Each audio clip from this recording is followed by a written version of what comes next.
Hey everybody, one of the GMG review. Today I'm taking a look at Fallout Wasteland Warfare, the Commonwealth expansion from Modiphius.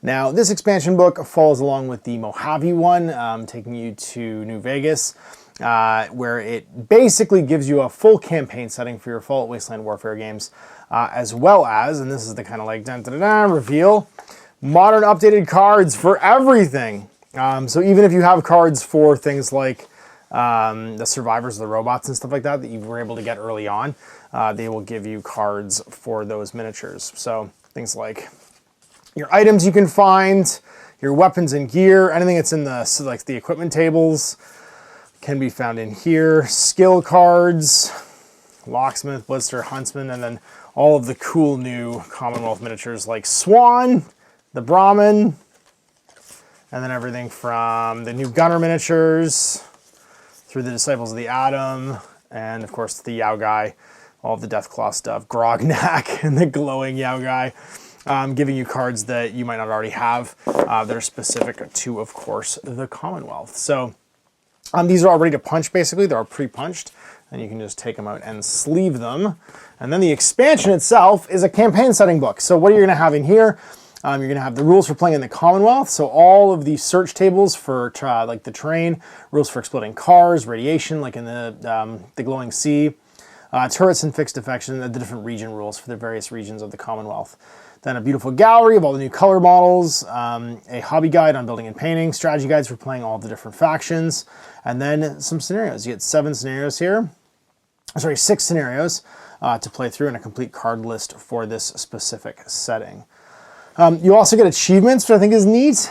Achievements are goals you can strive for. So like you basically get different levels of achievements, and they can unlock achievement cards, which is a fun thing to have. It's very Fallout-y to have achievements, especially from the later games. And then the Scattertrain rules give you specific rules for a lot of the miniatures you can get as STLs now. Stuff like the cars, the Crash Vertibird, junk barricades, military barricades, a power armor frame, the stuff that they've made to go along with this setting.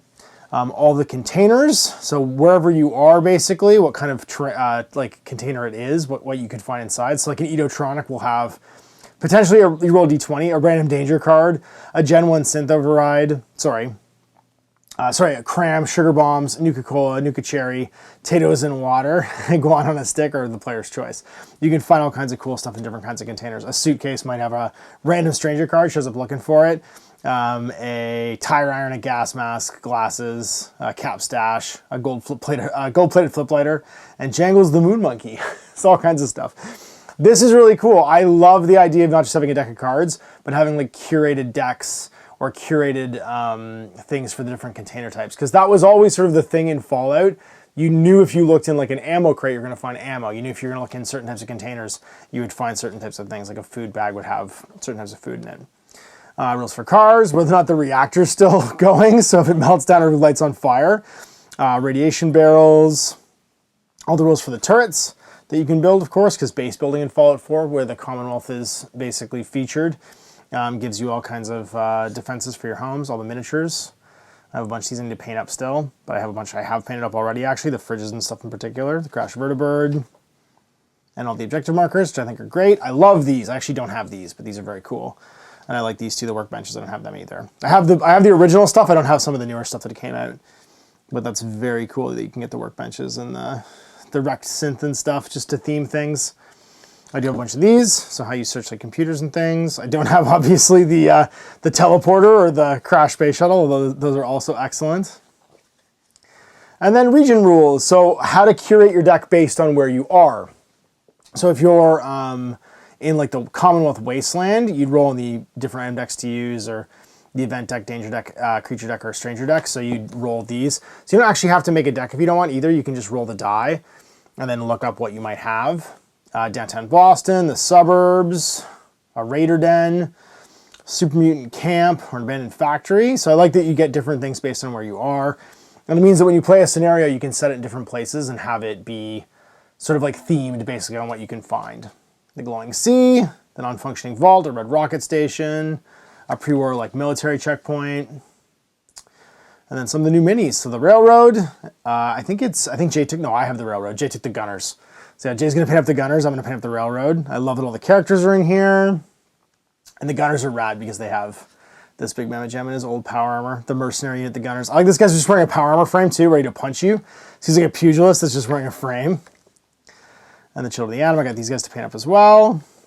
And Swan, look at how cool Swan is wearing his like, he's so weird with his like Joker face paint, and he's wearing half of a Tunnel of Love ride and wielding an anchor as a weapon. The Swan encounter is just such a weird one, but very cool. I have these guys to paint up too. I don't have Codsworth and Nanny Curie, but I do have my Mr. Gutsy painted up. I love the Protectrons. I have them to paint up coming up soon too. And the Mongrels are really nice minis. The Brahmin are actually very cool, and so is the Yao Guai. I don't have all these monsters. I only got the basic Deathclaw the box game came with. But I love that there's Pack Brahmin and Brahmin too. That's so rad. A nice little hobby thing for doing resin miniatures. This is nice because obviously resin is not something everyone's familiar with. Most people have used HIPS plastic. A lot of people have used metal. But this is a nice like little guide on how to do it. Things like just telling them to wash the sprue if you have a chance. And then paints. How to paint the goodest boy. And this is all featuring a lot of stuff from the starter set too, which is nice. And then the faction strategy guide. So Raiders, I have these guys, but I haven't painted them up yet. I painted my Institute. I need to paint, actually Jace painted the Gunners. I need to paint my Railroad. I got all my Survivors painted. I need to paint my Brotherhood. I have my Super Mutants painted.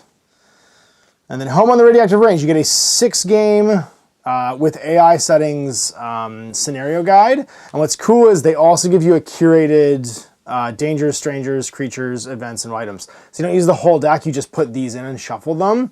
And you don't have to use like everything. So you get stuff that's like more appropriate for the setting. So this is you defending your like Brahmin field. You have ranchers trying to herd the Brahmin. And you have ranchers and rustlers. You're basically trying to defend your settlement, which I think is great. Ranchers and rustlers against. It's kind of a cowboy thing. Don't feed the swan because Swan shows up. I don't know why after that. So like these first few are kind of like themed, but then you get into like, let's go check out Swan and go fight Swan. And then a mechanical menace for fighting robots, for a robot like assault and stuff too. And there's AI settings for all of the bad guys if you want to play them as, if you want to play your faction against whatever the theme for the mission is. And then the shortcut, we're going to go through a Deathclaw Matriarch area, which is never a good idea. I listed the cards from this expansion, and that's it. Cool, I'm excited. I think more of these, so this is a good way of one, setting all the cards for a setting together. So they did it for New Vegas, obviously, and that was really cool. And two, giving you like, the area you play in Fallout is almost as much a character as the characters in the game. So like, in the Commonwealth versus in like the Capital Wasteland versus in New Vegas versus like, I mean, they're tending to stick to the video games, but you could do like Chicago, you could do, because like that's where the Brotherhood's from, is where the Brotherhood video game was, and Tactics 2 is set there. You could do the Pit, you could do Pittsburgh, you could do, what does we call it, the Big Empty, which I think would be amazing if they did that from New Vegas, because the Big Empty is like a whole separate setting basically around this crater. There's all kinds of neat stuff you could do. And I like this theme. I hope they make more of these. I like that it's like a self-contained kind of like campaign expansion. And then it came with all the cards I need to do this like area. So Jay and I are going to paint up our Fallout stuff, play a bit of Fallout stuff, play through this campaign setting hopefully. I'd like to get my hands on the New Vegas one too, because those miniatures are great and I love the desert setting. I have tons of terrain for it as well. But we'll go through the Capital Wasteland one first and give it a shot. So anyway, there it is. I think if you're looking for more content, or if you're looking to play specifically in the Capital Wasteland, then this is a great expansion, and it gives you all the card assets and stuff as well, which is really nice not to have to print and play and just have them in one go. And there's enough meat in here, I think, that's going to be referential. Like, it feels like it's a lot of reference, but not curating your own decks and having like a preset, like I roll on this chart to figure out what's in there is actually really handy, because I was making that stuff up when I did my little solo campaign for Fallout. And I'm excited just to be able to go, okay, we're playing in a vault. What do I need to use? And then just roll D20 as opposed to having to make the decks and just pull the card that I'm looking for. So I think it's a nice quality of life improvement, and I'm looking forward to that.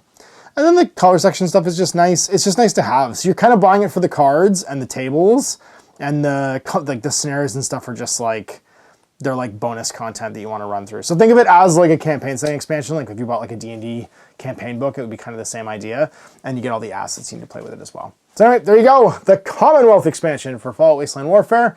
Big thanks to Modiphius for sending along this complimentary copy to review, and for you guys for watching. Thanks, Mash. We're gonna... Hey there, I hope you enjoyed that video. There are tons of other games already recorded for you to watch. Click over to my channel page if you haven't already, and have a look through the dozens of playlists full of videos.